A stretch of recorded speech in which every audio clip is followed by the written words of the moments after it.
बहुत बधाई हो।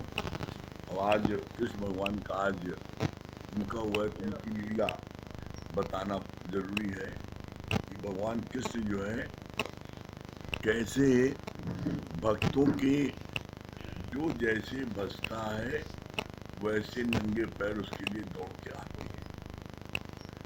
एक नहीं कितनी उनके लिए रुक्मणी को जो है उसका पत्र पहुंचा था भगवान कृष्ण का कि हमको जो है तुम लेके भगा के ले चलो, नहीं तो हमारी शादियां कर देंगे। उसमें कितनी बदनामी भी हुई, लेकिन उसको जो लेकर के वो गए। द्रौपदी ने जब पांचों पति उनके बैठे थे और उसको जो है भरी सभा में निर्वस्त्र किया जा रहा था, तो जब उसने जिस भाव से जैसे भगवान कृष्ण को बुलाया, भगवान उस भाव से वैसे उसके पास आए। उसने कहा वृंदावन वासी मेरी लाज बचाओ। तो वृंदावन की ड्रेस पहन करके भाग के आ रहे थे, अभी आधे रास्ते आए नहीं कि फिर बोल दिया आपके द्वारकावासी मेरी लाज बचाओ। ऐसे वो जो है जब वो दरवाजे तक पहुंचे तो वो जो है दूसरा नाम ले ले, तीसरा नाम ले ले, बेचारे वो ड्रेस बदलते बदलते परेशान। और जब उसके दांत से आखिरी छोर छूटने लगा साड़ी की पल्लू का, तब उसके मुख से निकला घटघट वासी मेरी लाज बचाओ। भगवान ने क्या किया, उसी साड़ी में प्रकट होकर के उसकी लाज बचाई। जो भक्त जिस भाव से जैसे बसता है वैसे मैं उसके भाव को पूरा करता हूँ। कैसे, इसमें बड़ा प्यारा एक दृष्टांत बताया गुरु जी, बहुत अच्छा लगा हमको। बोला एक भक्त जो माँ, उसने जो है उसने कृष्ण को क्या किया, एक उसकी पीतल मूर्ति खरीदा कृष्ण को, उसको भसती थी और उसको बच्चे की तरह पालती थी। एक दिन वो अपना कपड़ा बदलते समय उसके हाथ से वो मूर्ति टूटी, तो वो बड़ी जोर से चीखी चिल्लाई, हाय मेरा लल्ला, इसको चोट आ गई, बहुत चोट आ गई इसको, इतने ऊपर से गिरा है। और वो अपने बेटों से बोलने लगी कि डॉक्टर बुला के दिखाओ, इसको बहुत चोट आ गई है। तो इस पर जो है उसके जो लड़के बच्चे वो कहें कि हम डॉक्टर बुलाएंगे, तो मोहल्ले वाले हंसेंगे, ये पीतल मूर्ति के लिए डॉक्टर बुला रहा है। तो उसमें एक बूढ़ा व्यक्ति मोहल्ले में था, बड़ा समझदार था। उसने समझाया उसके बेटे को, कहा कि क्या बोला, ये बोला कि उसको जो है क्या करो, डॉक्टर को जा करके पहले से सारी बातें बता दो। क्या बता दो सारी बातें, कि मेरी माँ है और वो बच्चे को, पीतल मूर्ति को वो अपना लल्ला मान बैठी है और कहती उसको उससे चोट आ गई है, वो गिर पड़ा है, उसको चलो देख लो। तो आप अपनी फीस ले लो, चल के देख लो और आप बता दो कि इसमें जान नहीं है, तो वो आपकी बात मान लेंगे, मेरी बात नहीं मान रही है। तो डॉक्टर का उनको फीस मिल रही तो हमें जाने में क्या हर्ज है। तो डॉक्टर गए और डॉक्टर ने क्या है, गए और जा करके बिना देखे उस पीतल की मूर्ति को बिना देखे दूर से ही कह दिया कि तुम्हारे बच्चे को कुछ नहीं हुआ है, इसको छोड़ी नहीं, इसको जानी नहीं क्या होगा इसको। तो बूढ़ी माँ जो है डॉक्टर को उसने डांटा, कहा तुम्हारी कितनी उम्र है, कहा 65 साल है। कहा 65 साल है, लेकिन तुम्हारे को जो है 65 सेकंड की तुमको तमीज नहीं है, तुमको डॉक्टरी सर्टिफिकेट किसने दे दिया, तुम नकली डॉक्टर हो। कहा क्यों, कहा कि कोई डॉक्टर बिना आला लगाए बिना देखे और कह दिया मर गया है, तुमने डॉक्टरी पढ़ी नहीं पढ़ी है। तो डॉक्टर को अपनी भूल का एहसास हुआ और उसने जो है फिर आला निकाला और उस मूर्ति को आला लगा के देखा, और जब काम ने उसका लगाया, आला लगाया, तो डॉक्टर ने 100 बार, उसको विश्वास ही न हो कि इसमें सांस चल रही है, इस पीतल की उसमें, क्योंकि माँ को ये विश्वास था मेरे लल्ला को चोट आई है, इसका इलाज करो। और डॉक्टर कहे पीतल मूर्ति में जान कहाँ से आ जाएगी। और जब डॉक्टर ने आला लगा देखा उसके सीने पर, तो सचमुच उसमें सांस चल रही थी। डॉक्टर ने 100 बार, उसने सोचा हमको भ्रम हो गया, फिर चेक करें, और 100 बार चेक किया, और चेक करने के बाद वो एकदम बिल्कुल व्याकुल हो गया और रोने लगा। अरे ये कौन सा करिश्मा है। तो उसका परिणाम क्या हुआ? उसका परिणाम हुआ वो डॉक्टर ने जो फीस ली थी, वो फीस उसी जगह पर रखा, और अपना जो है बक्सा उक्सा डॉक्टरी वही छोड़ करके और सीधे भागा जाने लगा। तो अम्मा ने कहा, ए डॉक्टर वो कहाँ जा रहे हो, अपना आला पालत लेते जाओ, कहाँ जा रहे हो। तो डॉक्टर ने कहा, हम जा रहे हैं जहाँ से तुम लल्ला को खरीद के लाई हो, अब हम वहाँ जा रहे हैं, अब हमारा काम नहीं ना, हमारा काम नहीं है। अब हम जो है जो जो निधि, जो ज्ञान तुमने हमको दे दिया माँ, वो हमने 65 साल में आज तक ज्ञान प्राप्त नहीं किया।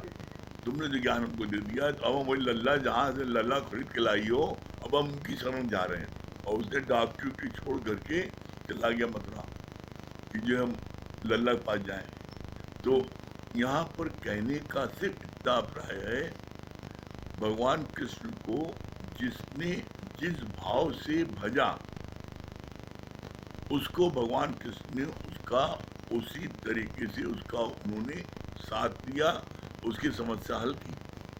अर्जुन ने जिस भाव से भजा, अर्जुन ने सखा भाव से भजा, तो उसका सखा भाव से साथ दिया।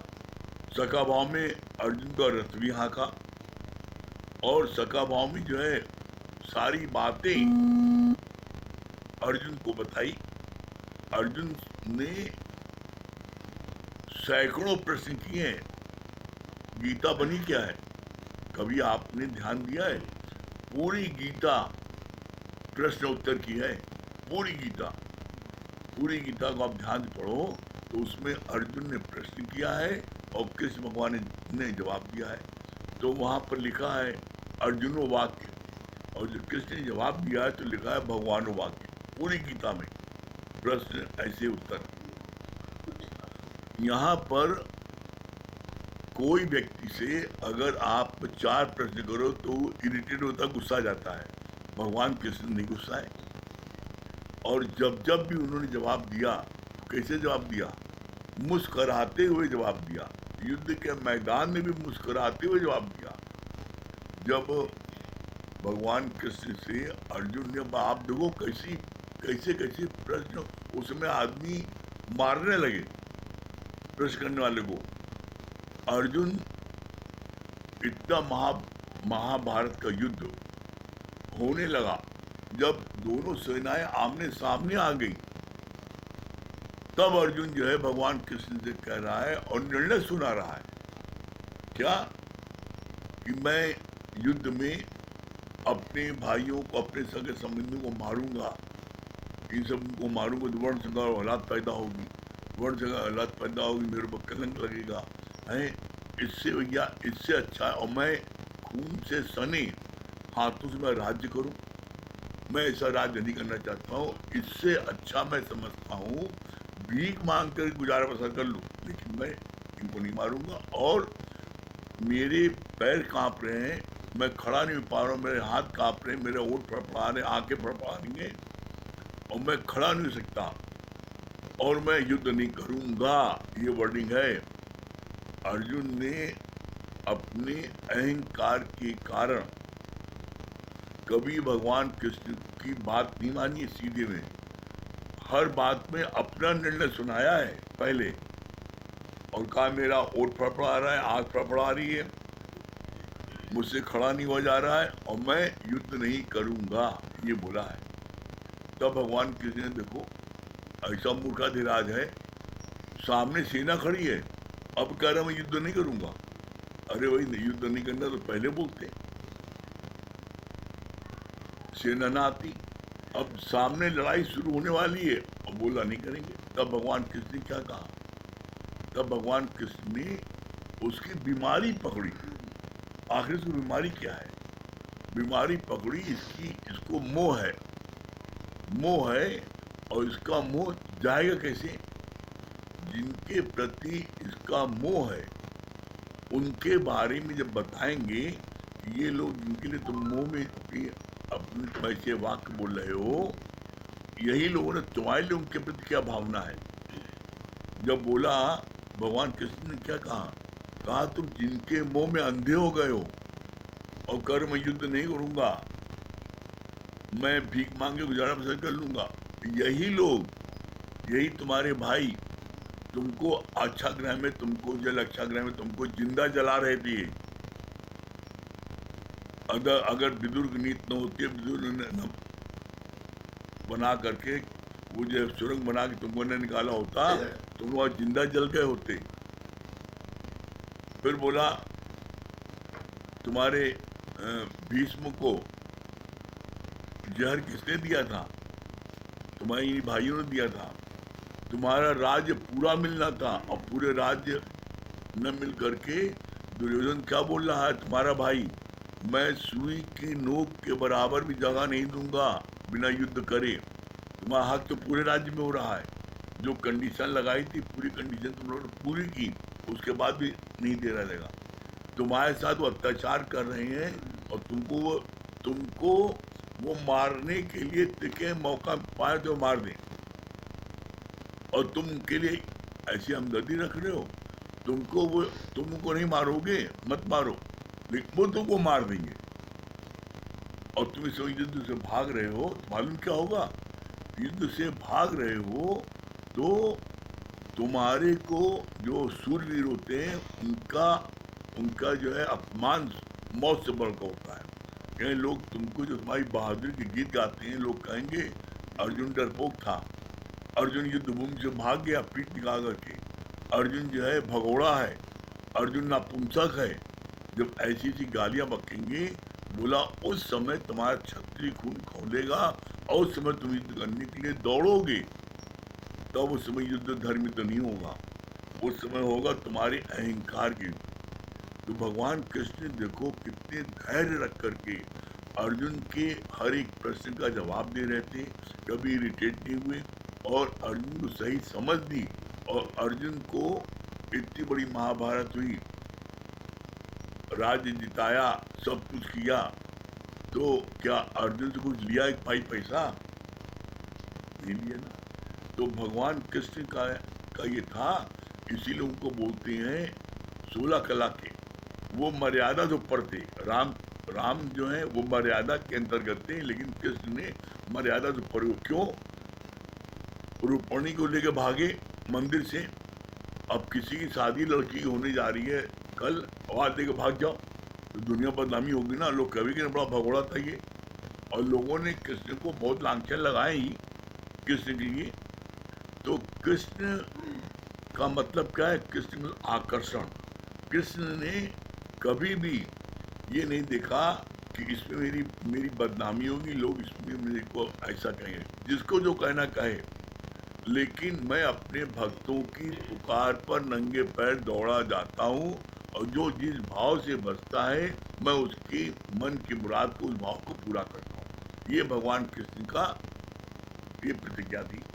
और एक ने कितने उदाहरण हैं, जिसने भी।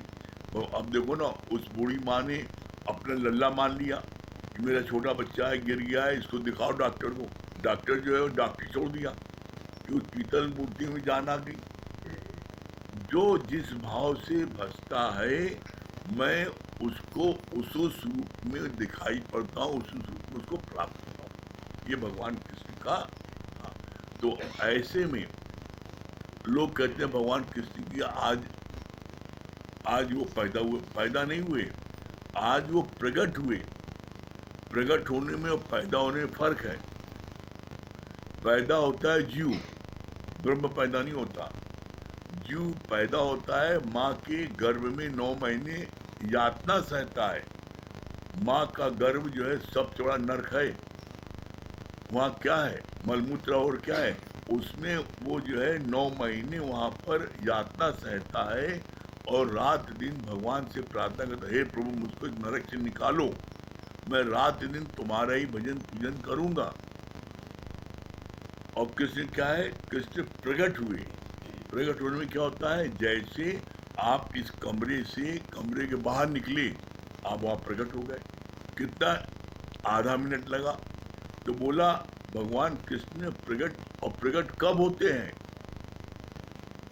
गीता में पढ़ना साफ साफ दिया है, जब अधर्म का राज हो जाता है, धर्म जो है समाप्त हो रहा हो, अधर्म की स्थापना हो रही है, तो धर्म की स्थापना के लिए युगे युगे मैं प्रकट होता हूँ। और कैसे प्रकट होता हूँ, अपनी माया से घिरा हुआ आता हूँ, तो ये मूढ़ लोग मुझको नहीं पहचानते। मैं माया से घिरा होता हूँ, तुम्हारे जैसा बन के आता हूँ, तो ये मूढ़ लोग नहीं पहचानते, जिसके कारण से बोला इनका उद्धार नहीं होता, और जो पहचान लेता है उसका उद्धार हो जाता है। तो हम सब बड़े भाग्यशाली हैं कि हम सब ने अपने गुरु को पहचाना। हमारा गुरु पूर्ण कृष्ण का अवतार, पूर्ण कृष्ण का अवतार। और इसीलिए हम लोग बड़े गर्व से कहते हैं कि हम लोगों ने जिस जिस भाव से भजा, गुरु ने उस रूप का दर्शन कराया और उस रूप में हम सबकी रक्षा की। एक नहीं, कितनी बार गुरु ने रक्षा की है। तो उस, जब हम उसको याद करते हैं, गुरु तुमने मेरी रक्षा कैसे कैसे कठिन समय में की है, उसमें आँखें भीग आती है। तो हम भी बस आज कृष्ण के इस जन्माष्टमी के अवसर पर हम अपने सदगुरु को बारंबार प्रणाम करते हैं कि उन्होंने हमको स्वीकार किया। बहुत बहुत सभी को फिर से बधाई हो, बहुत बहुत बधाई। अमित भैया बताएंगे।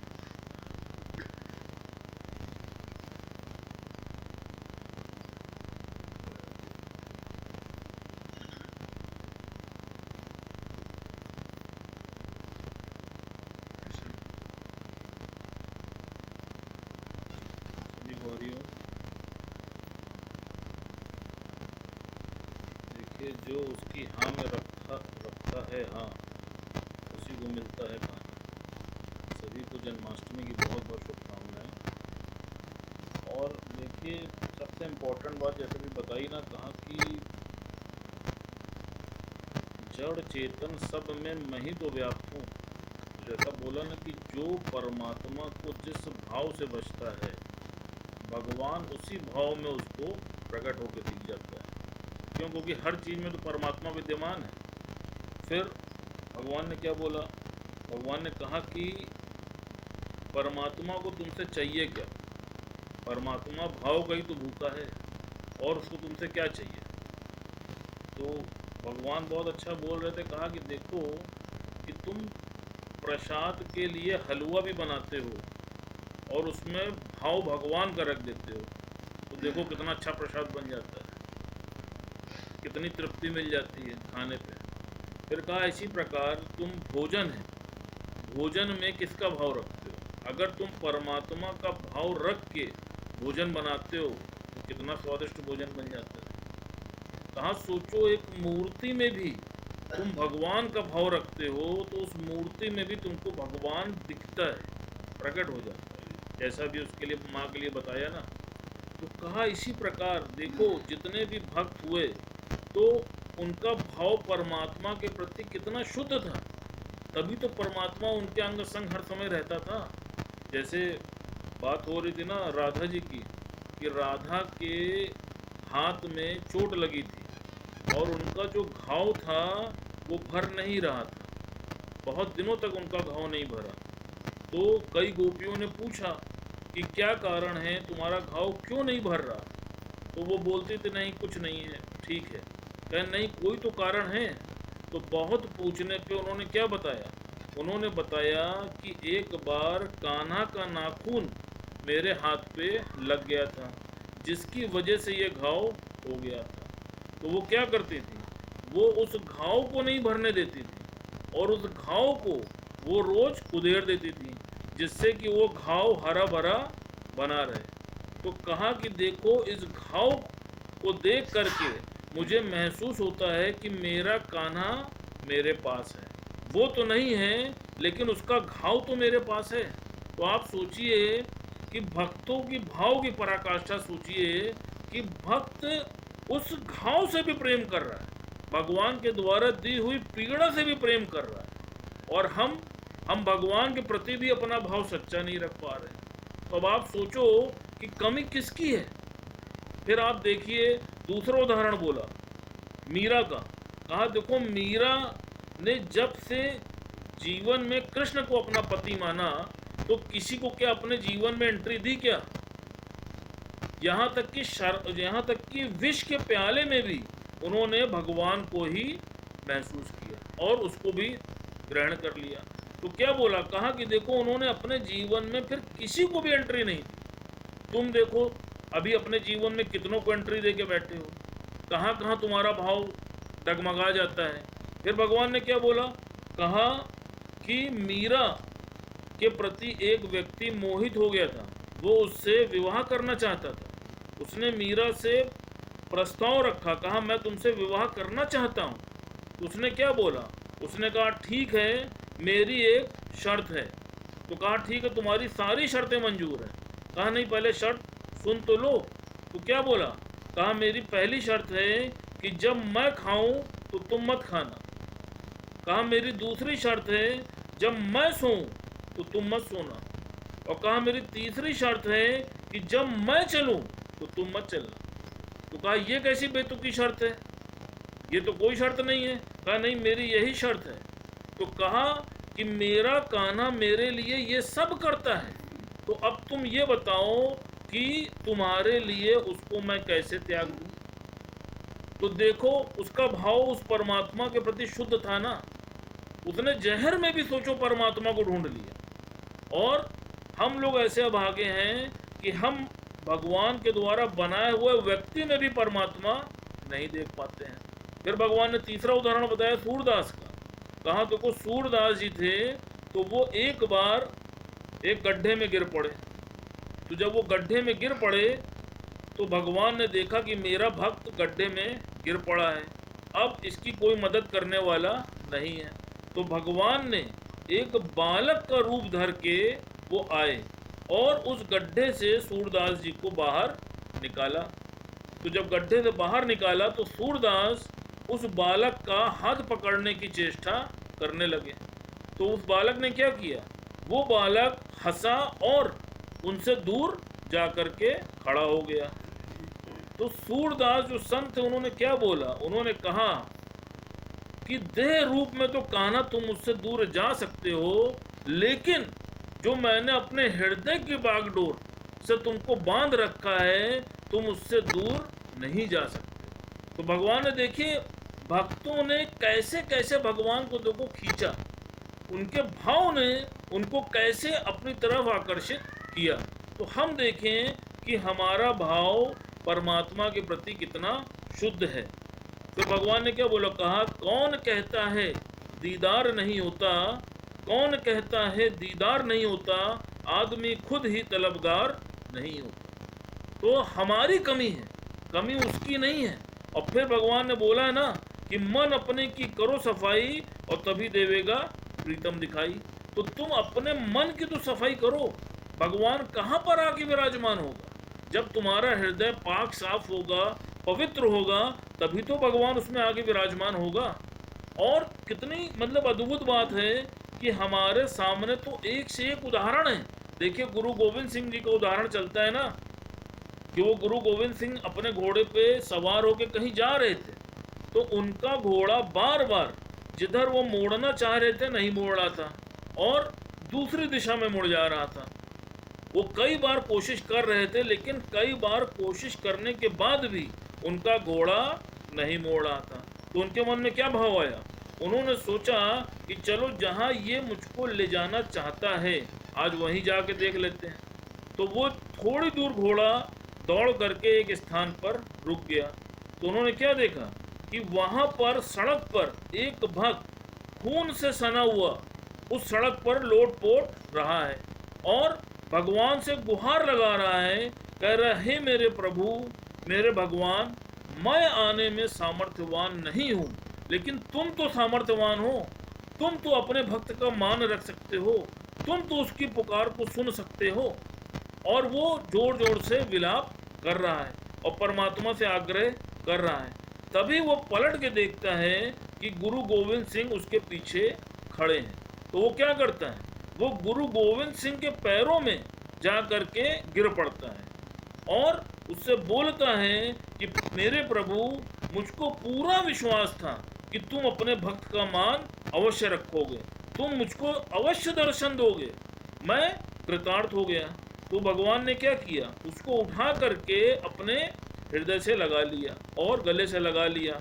और भगवान उससे क्या बोले, कहा कि जब कभी भी तुमको मेरी याद आए तो तुम मेरे पास आ जाना।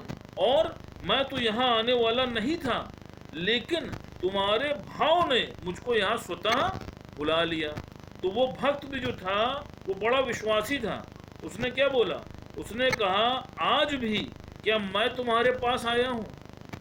तो वो मुस्कुराए और उसके इशारे को वो समझ गए।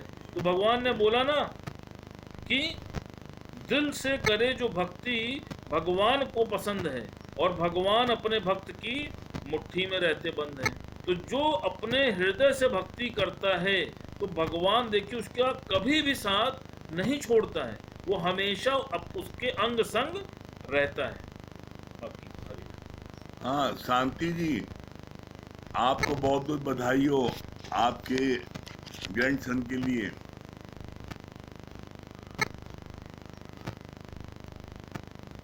आज उसका बर्थडे है। शांति जी क्या बता रही हैं?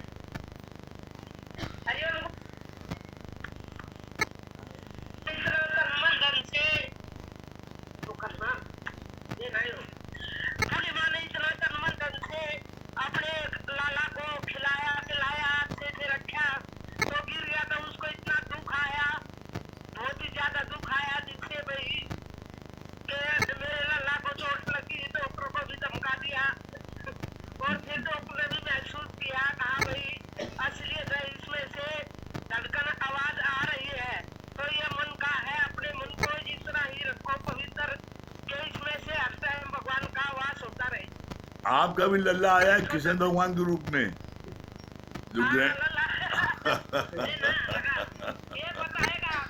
हाँ, आप बुलाइए उसको, अपने लल्ला को।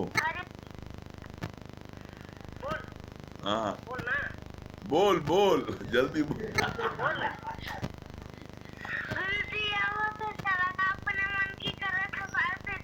आय अरे वाह लल्ला, वाह, बहुत सुंदर, बहुत बढ़िया, बहुत बढ़िया। हाँ अब देखो तुमको, हरिओम, अब तुम्हारे को जो ना सुशीला जी तुमको जो तुम्हारे लल्ला का भजन सुनाएंगी। हाँ सुशीला जी सुनाइए 2 लाइन। एक छोटा सा भजन सुनाऊं? हाँ आप सुनाइए, ठीक, आप सुनाइए। हाँ सुनाइए।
हरिओम, बहुत सुंदर, बहुत बढ़िया, वेरी गुड।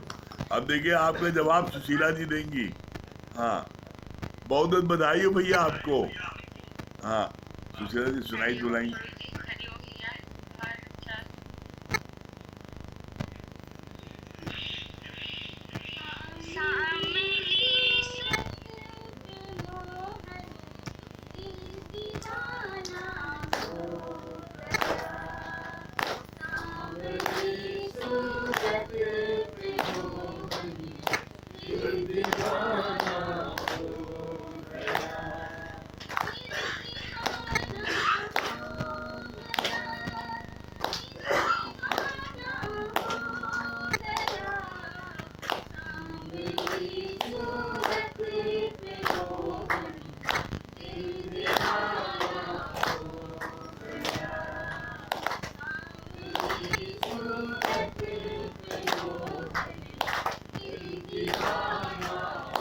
बहुत बढ़िया। हाँ नीली जी सुनाइए आप दो लाइन।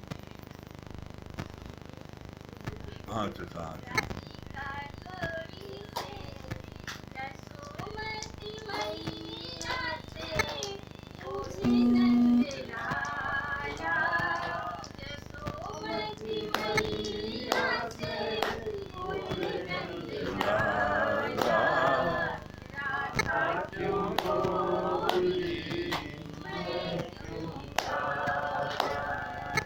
राधा क्यों गोरी, मैं क्यों काला। हाँ नीलू जी सुनाइए।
आप लोग फिर से मिला लीजिएगा, अभी ब्रेक होगा, फिर से मिला लीजिएगा, अभी कंटिन्यू होगी।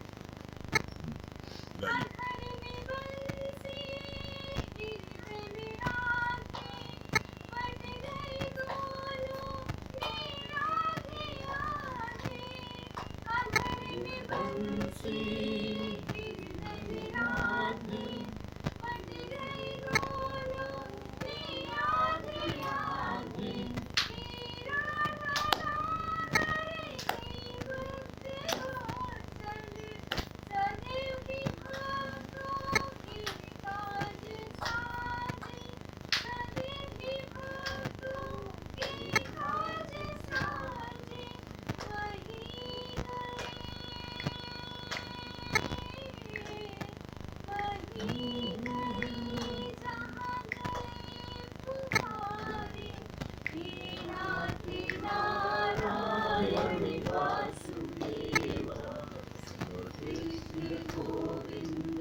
थोड़ा सा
जय।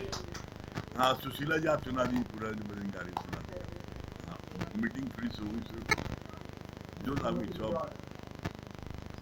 जो आपको पसंद हो सुना दीजिए भगवान कृष्ण की आज जन्माष्टमी विशेष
बहुत सुंदर। हाँ, राम प्रकाश भैया, मिथिलेश जी।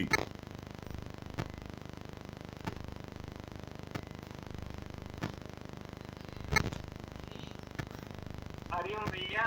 हाँ, हरिओम। क्या बता रहे हैं राम प्रकाश भैया? भैया सदगुरु के कोट कोट शुक्राने। इतना सुंदर सुंदर दृष्टांत मिल रहा है आजकल। आपने भी जो डॉक्टर वाला बात बताया, इतना सुंदर बात है, इतना प्यार झलकता है, इतना अच्छा लग रहा था कि जब आस्था हमारी हो जाती है, अभी भैया ही बता रहे थे, जितनी भी बात दृष्टांत बताए सबका सार यही था कि प्रबल प्रेम के पाले पदर प्रभु को नियम बदलते देखा। प्रभु का मान करे चल जाए पर अब का मान ना करते देखा। भगवान तो सिर्फ प्यार का भूखा है। जब हम उसको प्यार से मानते हैं और उसके शरण में रहते हैं तो वो हमारी हर पल हर क्षण रक्षा करता है। और सभी का प्रेम देख रहे हैं, बहुत अच्छा लगता है भैया। और आज भैया मुरारी का मतलब पता चला। देखिए भजन में हर बार मुरारी आ रहा है, तो बताया कि मूल नाम का एक राक्षस था जिसको भगवान कृष्ण ने मारा था, इस कारण उनका नाम मुरारी पड़ा। तो भैया हम देखते हैं कि आप भी कितने राक्षसों को अनिर्भूत करते हैं और हम लोग को कितने अच्छे याद जोड़ के रखा। भैया सही बात है कि हम लोग अगर सत्संग आओ तो सही में कहीं कहीं देर ना रहे। सत्संग हम लोग को बांध के संभाल के रखा है। आप लोगों की बहुत कृपा है। अमित भैया रोज नए नए दृष्टांत लाते हैं, इतना अच्छा लगता है। और सुने होते ऐसा नहीं है, लेकिन रेडी हो जाते हैं, नहीं तो भूल जैसा लगता है भूल गए, लेकिन भैया याद दिला के एकदम ताजा कर देते हैं। शुक्राना भैया का। हाँ, मिथिलेश जी। भैया जन्माष्टमी की बहुत जी भैया हाँ। जन्माष्टमी की बहुत बहुत बधाई आपको हो भी। आपको और अमित भैया को और वहाँ सभी प्रेमियों को जो वहाँ बैठे और जो दूर दूर के सुन रहे हैं सभी को बहुत सभी प्रेमी लोग आपको भी ये जन्माष्टमी बधाई दे रहे हैं। हाँ, क्या सुना रही हैं आप? जन्माष्टमी का अवसर पर क्या सुना रही हैं? भैया आज तो बहुत अच्छा लगा, भाव का बहुत अच्छा लगा। पहले तो कि भाव की कितनी बात बताई कि यदि भाव शुद्ध होता है तो हमारा जीवन एकदम अंदर से निर्मल होता है। जैसे भाव मीरा का बताया, सूरदास का बताया, और वो जो पूरी अम्मा जी इसके तो मूर्ति में ही भगवान प्रकट हो गए। तो भैया आज कृष्ण का जन्म है तो थोड़ा सा कुछ सुनाना हाँ, चाहते हैं। बिल्कुल बिल्कुल। इसीलिए आपकी वजह से हमने एक्स्ट्रा मीटिंग करी है। जी भैया मीटिंग। मेरे मन में आ गया था। हाँ। उधर आपने किया, हमारे मन में आ गया कि यार भैया जो है डबल करेंगे। हमने कहा अभी और भैया मिथिलेश आज ही हमने भोग लगाने के लिए आपसे अच्छा भोग लगाइए भैया हाँ, बोल पसंद भी बहुत है लग हमने जो है मीटिंग समाप्त हो रही थी और हमने कहा अभी मिथिलेश का भजन नहीं हुआ, मिथिलेश का भजन हो रहा है, मीटिंग अच्छा शुरू करो भाई। आज स्पेशल मीटिंग होगी। ठीक है भैया अभी कई प्रेमी जो छूट गए उनका भी होना है। आप सुनाइए।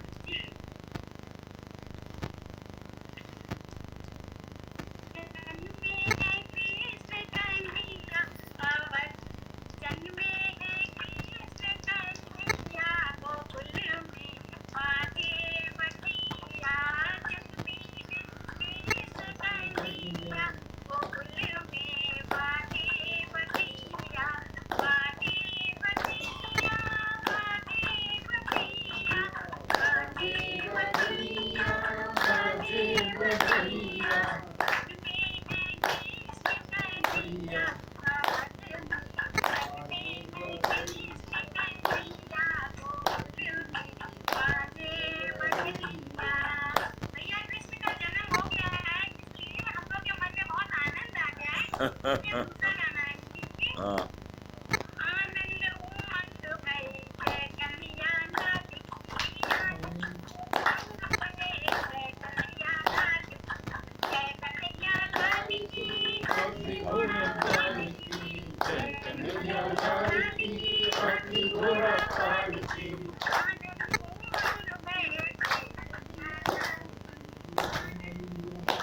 भई जय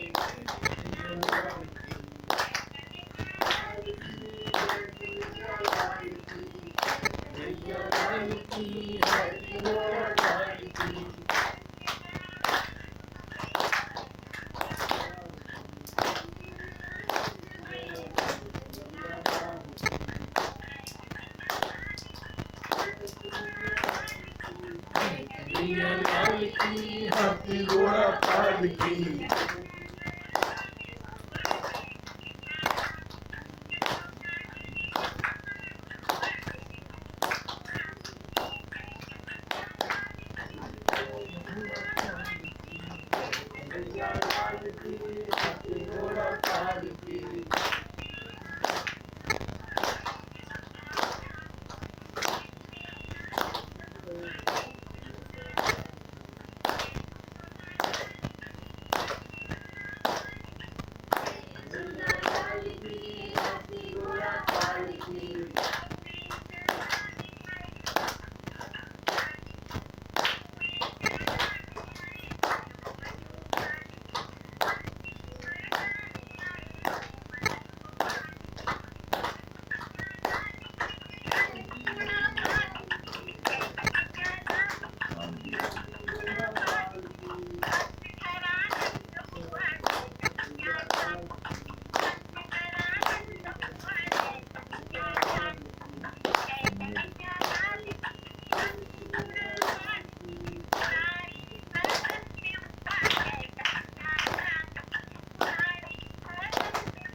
शांति डांस कर लो।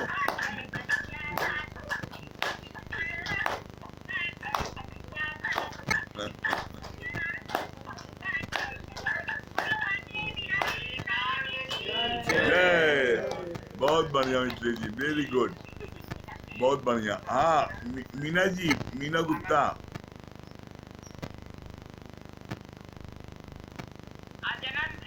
जन्माष्टमी की सबको बहुत बधाई और आपको भी बहुत बधाई क्या सुना रही हैं? सुना रहे हैं भैया। हाँ, कुछ सुनाइए आप अपने मन की उद्गार। सांवली सूरत बिमोहन दिल दीवाना हो गया। सांवली सूरत बिमोहन दिल दीवाना हो गया। एक तो तेरे ओठ पतले उस पे लाली लगी। तीसरा तेरा मुस्कुराना दिल दीवाना हो गया। सांवली सूरत पे मोहन दिल दीवाना हो गया।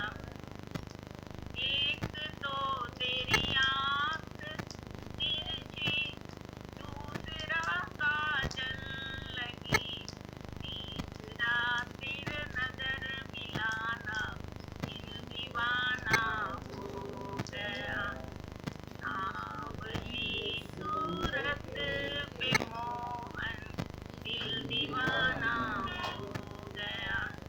एक तो तेरे हाथ कोमल दूसरा मेहंदी लगी। तीसरा तेरा सहलाना दिल दीवाना हो गया। सांवली सूरत पे मोहन दिल दीवाना हो गया। एक तो तेरे पाँव कोमल दूसरा महावर लगी। तीसरा सत्संग में आना दिल दीवाना हो गया। सांवली सूरत पे मोहन दिल दीवाना हो गया। हरिओम भैया। बहुत सुंदर, हरिओम। हाँ, वंदना जी।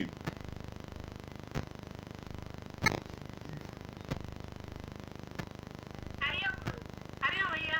हरिओम सबको हरिओम। जन्माष्टमी की बहुत बहुत बधाई। हम लोग घर बैठे पूरा आनंद ले रहे हैं, बहुत अच्छा लग रहा है। और पहाड़ी में बहुत अच्छी मतलब बहुत अच्छी बात चलती है रोजी।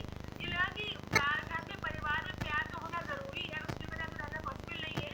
लेकिन मोह लिमिट में होना चाहिए। मोह जब अतिशय करता है ना, तब वो हम बहुत पजेसिव हो जाते हैं कि जिसके प्रति हम मोह रख रहे हैं वो हमारे हिसाब से हाँ, चले। और आज जन्माष्टमी का अवसर पर क्या सुना रही हैं आप? हाँ। ये बताइए, जब भक्ति का जो भाव होता है उसकी परिकाष्ठा अपने चरम सीमा पहुंचती है तो भगवान भी अपने आप को रोक नहीं पाते और सब कुछ भूलकर दौड़े आते हैं। इसी पे आधारित ये भजन है। हाँ, सुनाइए। एक बार पालो हाँ हाँ। कन्हैया से कह दो, एक बार पालो कन्हैया से कह दो, बड़ी भाग गया है। रामा बड़ी भाग गया है। एक बार पालो कन्हैया से कह दो सुदामा बड़ी भाग गया है। सुदामा बड़ी भाग गया है। भटकते भटकते न जाने कहाँ से गए। भटकते भटकते न जाने कहाँ से तुम्हारे महल के करीब आ गया है।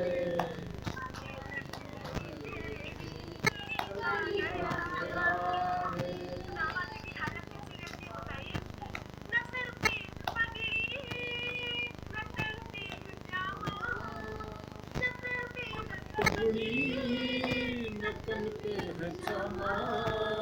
बता दो कन्हैया को नाम है सुदामा। बता दो कन्हैया को नाम है सुदामा। न सर पे है पगड़ी न तन पे पे है है जामा। सुदामा हो न सर पे पगड़ी न तन पे जामा। बता कन्हैया को नाम है सुदामा, बता दो कन्हैया से सुदामा।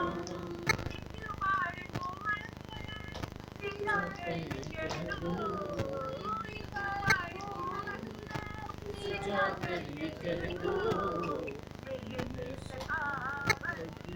नसीब आ गया है, नसीब आ गया कन्हैया से कह दो तेरी बात है।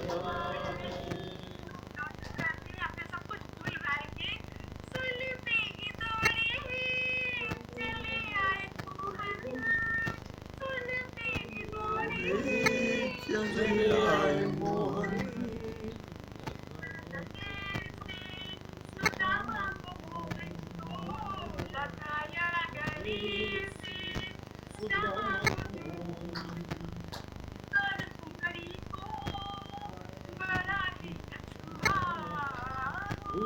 कुमारी को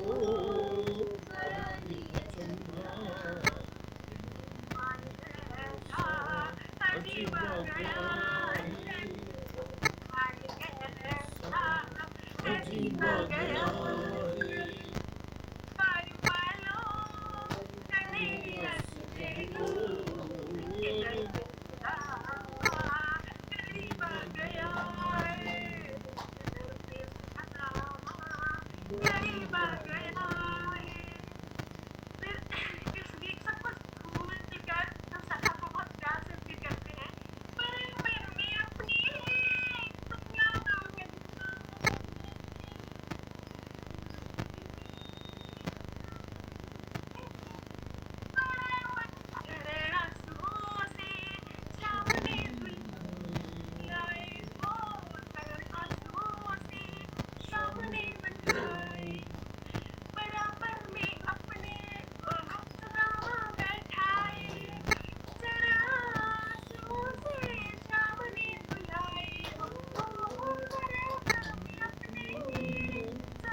बहुत सुंदर दुर्गेश भैया, बहुत बढ़िया वंदना जी।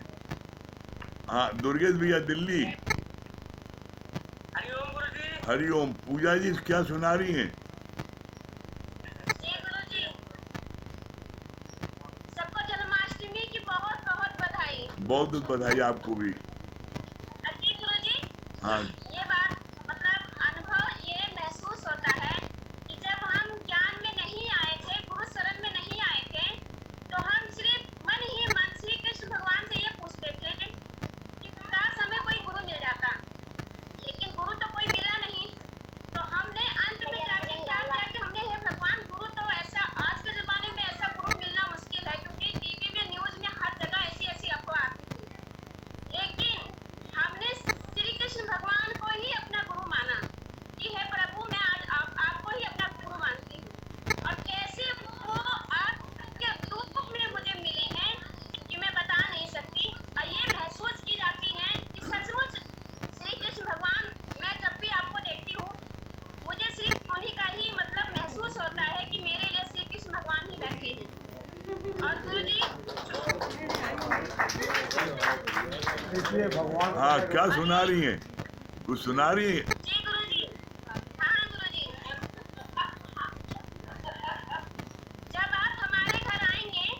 जब आप हमारे घर आएंगे, तो वो महसूस, वो खुशी है कि श्री कृष्ण भगवान आपके रूप में मेरे घर पर पधारेंगे।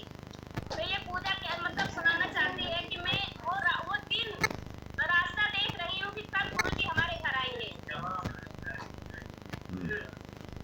श्री कृष्ण भगवान ने दर्शन दे दिया सती के रूप में रहते हाँ, हाँ, पूजा मतलब पूजा बुला रही है अपने भगवान को पूजा सवारे रासिका आएंगे गुरुजी पूजा सवारे रासिका आएंगे गुरुजी तेरा भी धन्य जीवन तेरा भी धन्य जीवन बना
बहुत बस सुंदर। उस पल का इंतजार है कि कब श्री कृष्ण भगवान फोटो के रूप में हमारे घर आएंगे।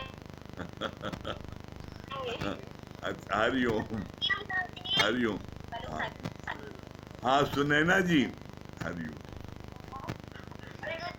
हाँ सुनैना जी, सुनैना जी।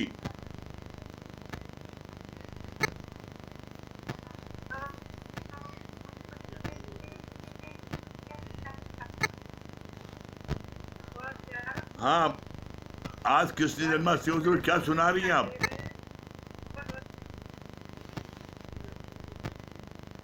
भैया इतना अच्छा लगता है, इतने प्यारे प्यारे लोग हैं, सब लोग सुनाते हैं, इतना अच्छा लगता है कि आप कैसे प्रचार आगे बढ़ाते जा रहे हैं कि लाइन कहेंगे कि अपना सामने बच्चे के लिए बोलेंगे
बहुत सुंदर, बहुत बढ़िया। अब देखिए दारा सिंह जो सुनाने जा रहे हैं, दारा सिंह जो बहुत देर से भाव में डूबे हैं। हाँ दारा सिंह सुनाइए। सुनाने वाले क्या है दाता, सब गुस्सा दिमाग में डाल देते हैं। बहुत अच्छा जी।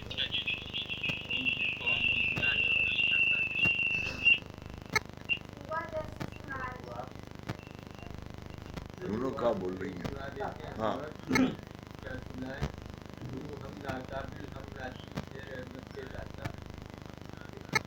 सुनाइए, जो सुबह सुना बोले शुरू का बोल रही है वो दारा की तारा।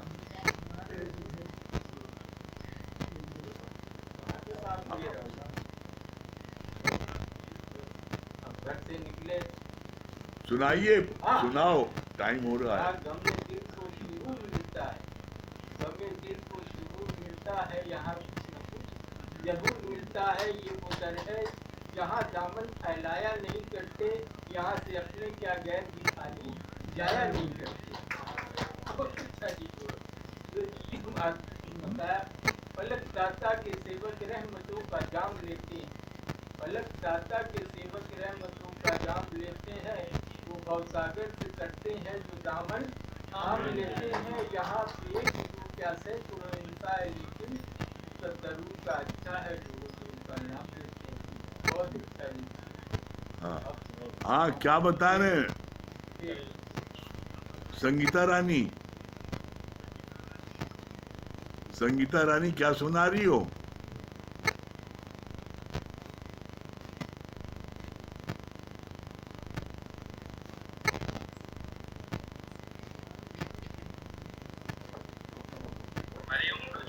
हरिओम। हाँ क्या सुना रही संगीता रानी कृष्ण जन्माष्टमी के अवसर पर? भैया को भी हरिओम बहुत बधाई हो, जन्माष्टमी की भैया को भी। एकदम सच में लग रहा है कि कृष्ण जी के रूप लग रहे हैं, एकदम हमको दर्शन करने के रूप में भगवान आ गए हैं। हाँ हाँ इसीलिए युवक जितने प्रेम से वो दर्शन करा दें। जी जी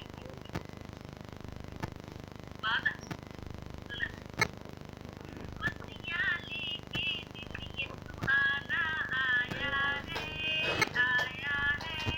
भक्तों का भगवान धरा पर आया है। खुशियाँ लेके दिन ये सुहाना आया है, भक्तों का भगवान खुदा पर आया है।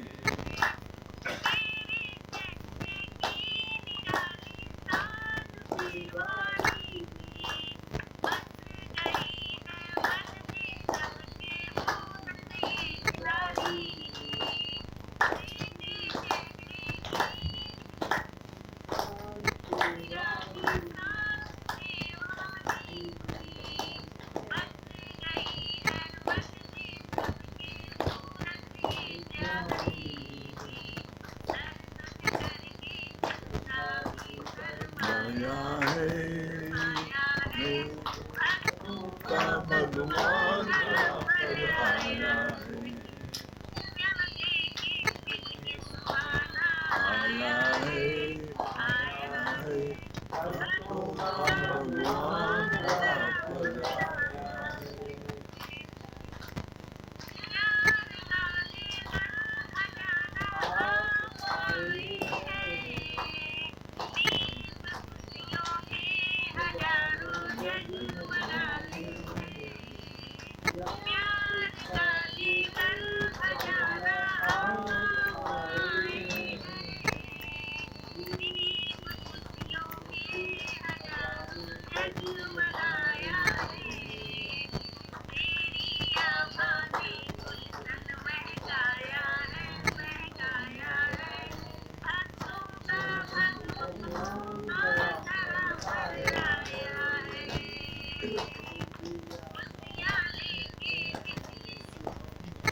बताएंगे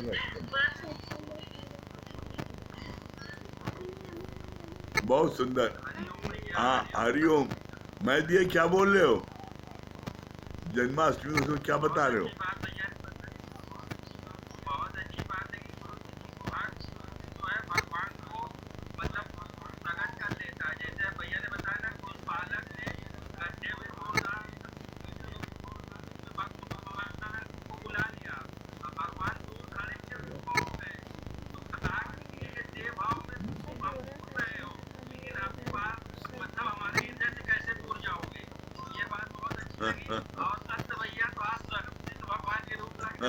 बहुत सबको बधाई हो जन्माष्टमी। हाँ, हरिओम। हाँ, मुकेश भैया, मुकेश भैया,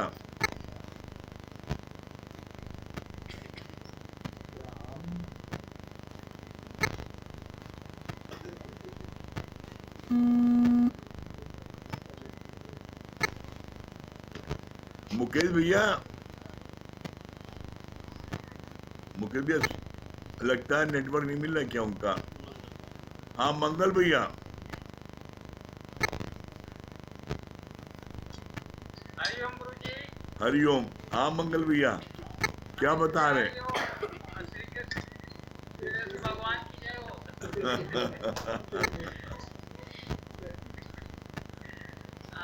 बहुत अच्छा लगा गुरु जी की अर्जुन को भगवान ने जिताया, बदले में कुछ नहीं लिया। इस तरह गुरु भी हमसे भर भर के देता, बदले में कुछ नहीं लेता। कहता अपने शिकार लेके जाओ हमें। बहुत सुंदर। चलिए, समय हो रहा है, ओम का जाप कर लें।